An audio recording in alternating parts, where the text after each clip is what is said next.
Bismillahirrahmanirrahim. Assalamualaikum warahmatullahi wabarakatuh. Rabbi shrah li sadri wa yassir li amri wahlul 'uqdatam min lisani yafqahu qawli.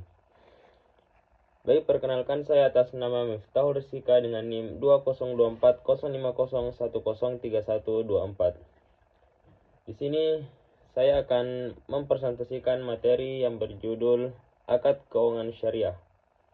Nah, langsung saja ke judul yang pertama, yaitu akad wadiah.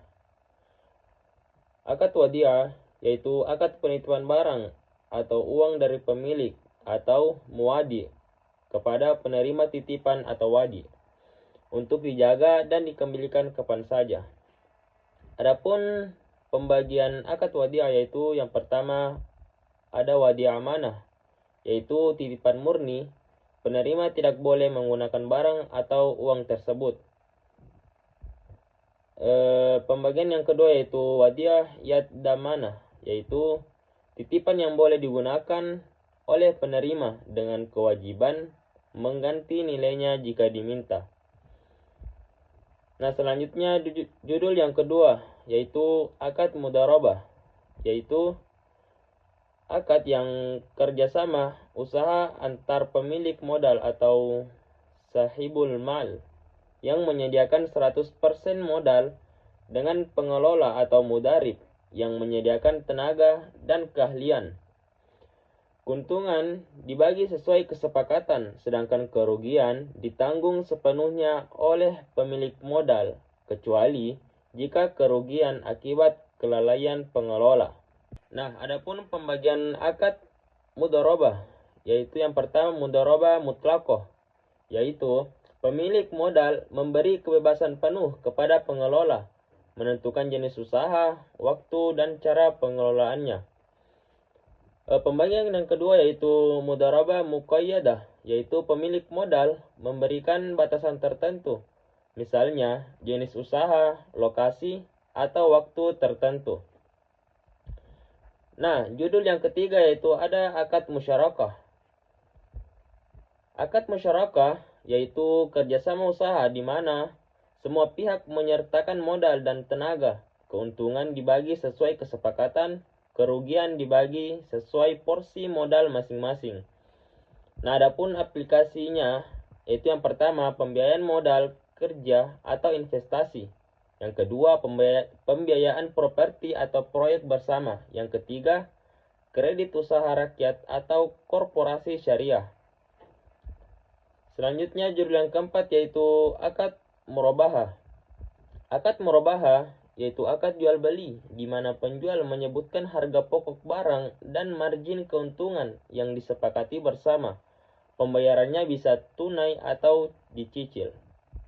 Adapun aplikasinya yaitu yang pertama pembelian barang atau kendaraan, elektronik, dan bahan baku. Aplikasi yang kedua yaitu kredit pemilikan rumah atau kendaraan syariah. Nah, selanjutnya judul yang kelima yaitu akad salam. Akad salam yaitu jual beli barang dengan cara pemesanan di muka, di mana pembayarannya dilakukan tunai di awal, sedangkan penyerahan barang dilakukan di kemudian hari sesuai jadwal yang disepakati.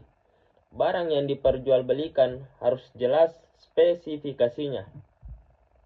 Nah, adapun aplikasinya yaitu yang pertama pembiayaan sektor pertanian dan perkebunan atau petani mendapatkan dana di awal untuk produksi.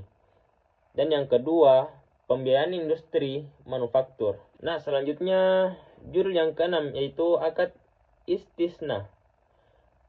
Akad istisna yaitu akad pemesanan pembuatan barang tertentu kepada produsen atau pembuat dengan spesifikasi yang jelas dan pembayaran dapat dilakukan secara bertahap atau di akhir sesuai kesepakatan.